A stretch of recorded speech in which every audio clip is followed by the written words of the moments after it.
Então começamos a segunda parte do capítulo 5 e vamos lá, lidando com a perda.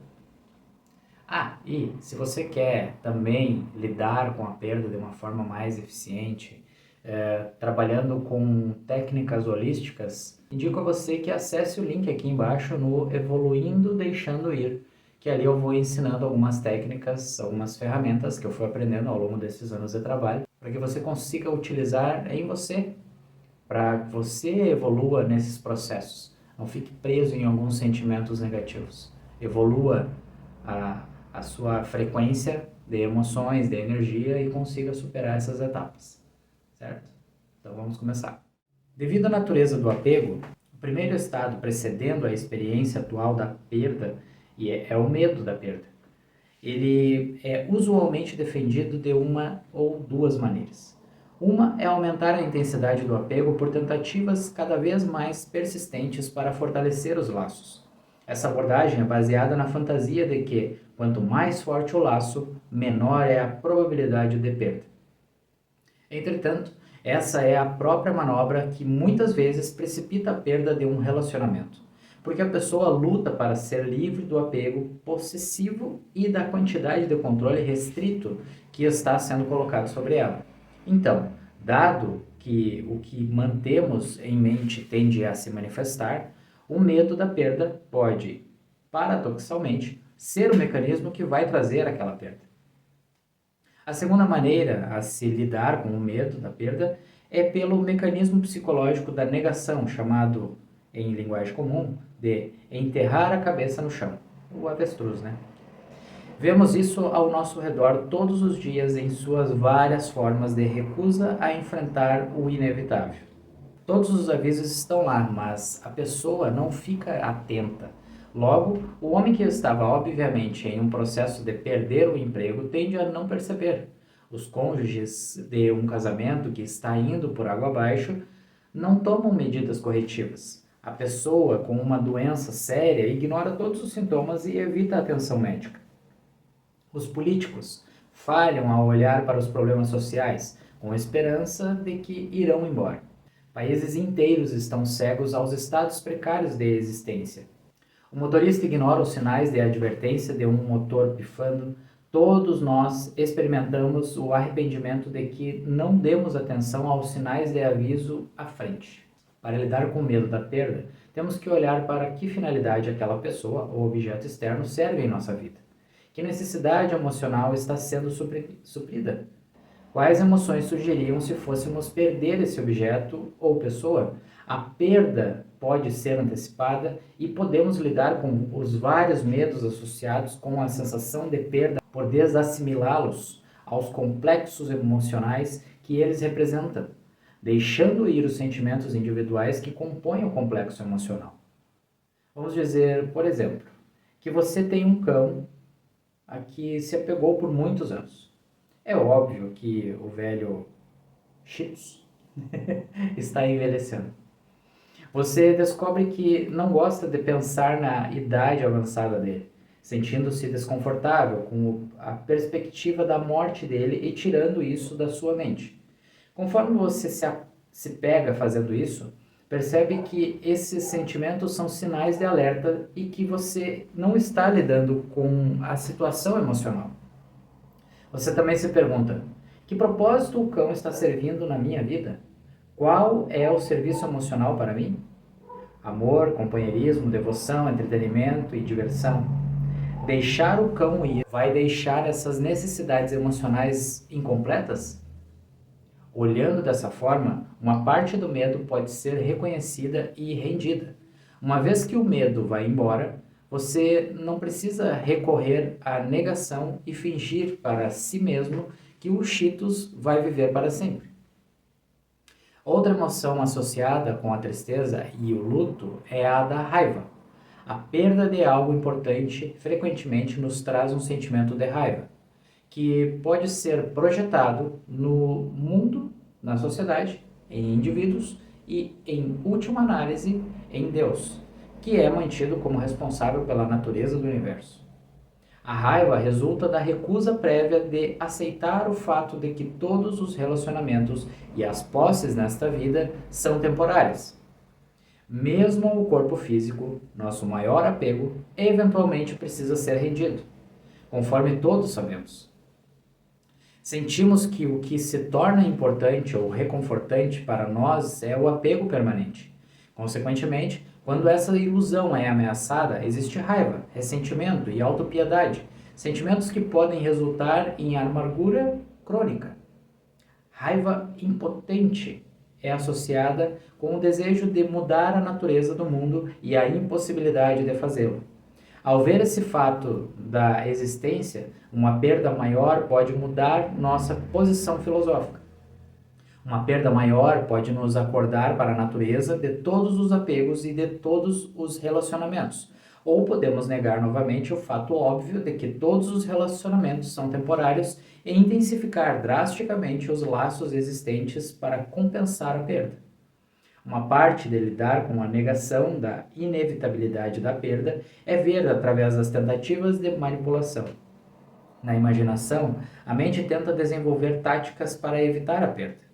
Isso pode tomar a forma de se tornar melhor ou mais trabalhador, mais honesto e mais perseverante ou mais leal. Em pessoas religiosas, isso pode tomar a forma de tentativas de manipular Deus com promessas e barganhas. Nos relacionamentos, isso pode tomar a forma de comportamentos supercompensatórios. A esposa começa a ser ainda mais obediente, amorosa e atenciosa, como uma manobra para prevenir um rompimento.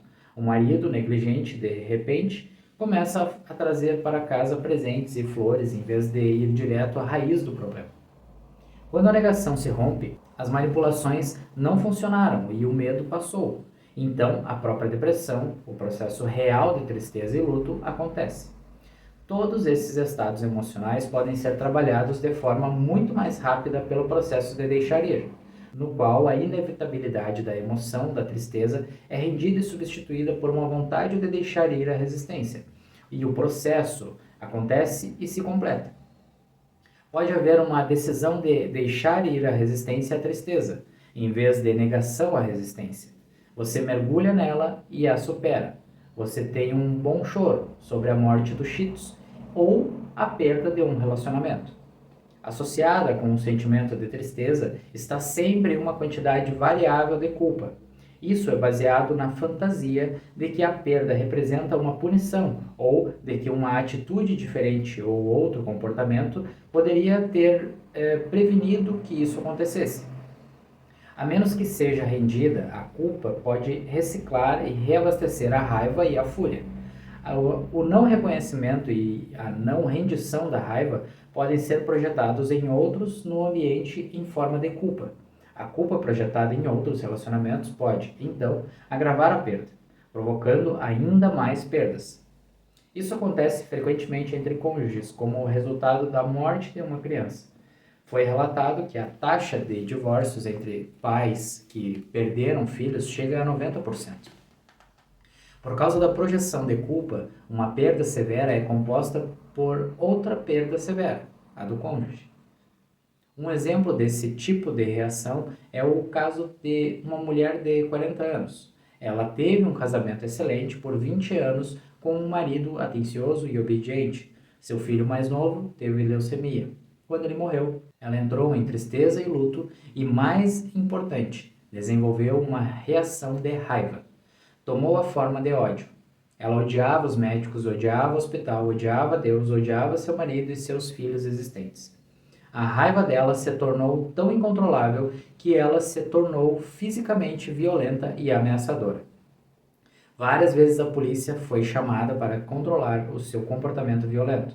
No fim, as outras crianças deixaram a casa por medo do caos, abuso físico e estados emocionais ameaçadores.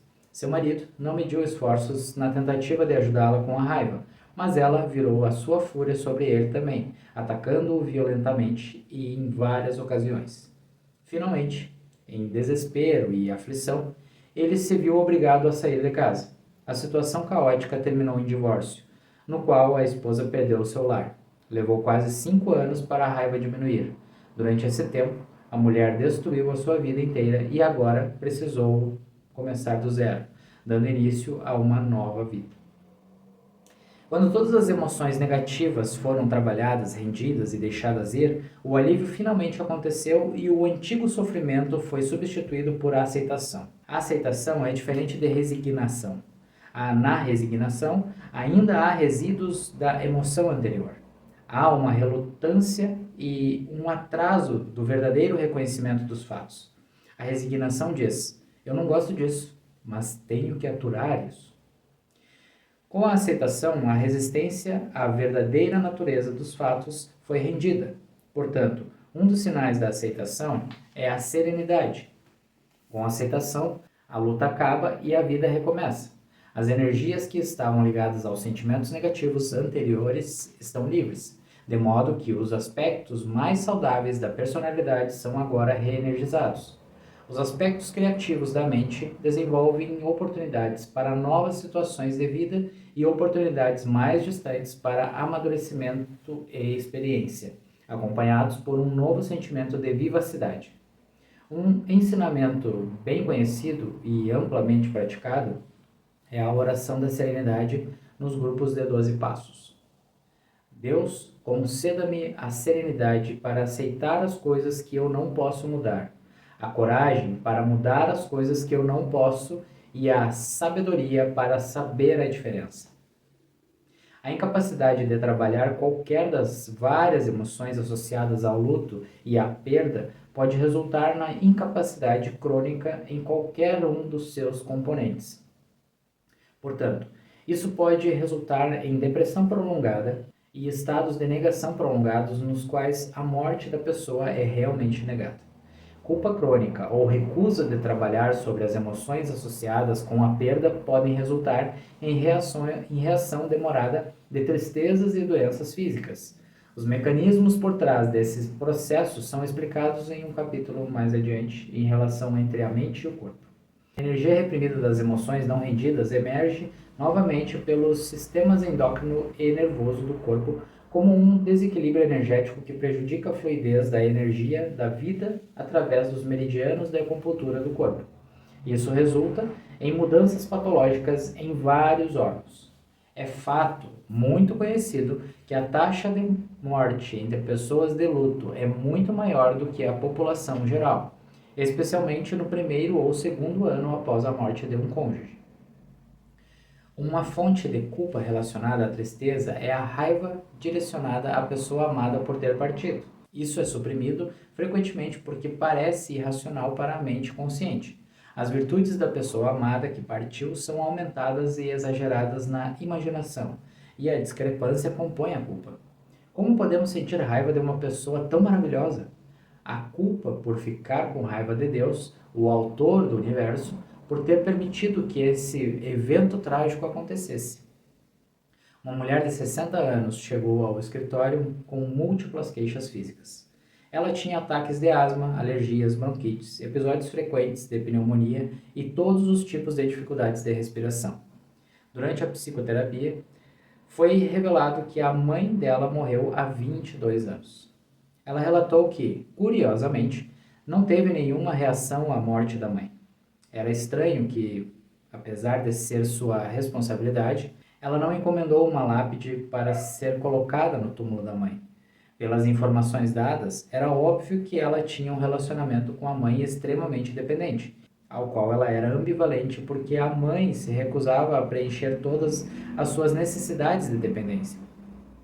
Demorou vários meses para ela trabalhar sua negação, que foi associada com a culpa sobre a raiva da sua mãe por tê-la deixado. Essa raiva foi direcionada interiormente para si mesma em forma de culpa, que também expressou o seu desamparo e vontade de chorar pela sua mãe. Esse desejo suprimido de chorar pela perda de sua mãe a levou a sentir constantemente que não conseguia respirar. Ela odiava a si mesma pelos seus sentimentos de amor e ódio em relação à sua mãe. E a soma total de todas as suas emoções reprimidas emergiram novamente em forma de queixas e sintomas respiratórios múltiplos, doenças psicossomáticas. Conforme foi trabalhando seu luto demorado, a reação para a tristeza e perda começou a emergir. A extensão da sua resistência de trabalhar sobre essas emoções e a forma como essa resistência resultou em seus sintomas físicos se tornaram muito claras para ela. No fim, ela começou a frequentar um treinamento profissional para se tornar terapeuta e trabalhar com pessoas que estão morrendo em instituições de tratamento mental. Então, nesse caso aqui, ele traz pontos que mostram sintomas relacionados principalmente aos pulmões, tá? O que acontece? Pela kinesiologia, que usa como base a medicina chinesa, uma das bases, né? A medicina chinesa enxerga o pulmão e os pulmões e o intestino grosso, onde se acumula os sentimentos de tristeza, de mágoa, de luto, de perda. Então, quando a pessoa tem dificuldade até de desapegar alguma emoção, isso acaba trancando até o intestino.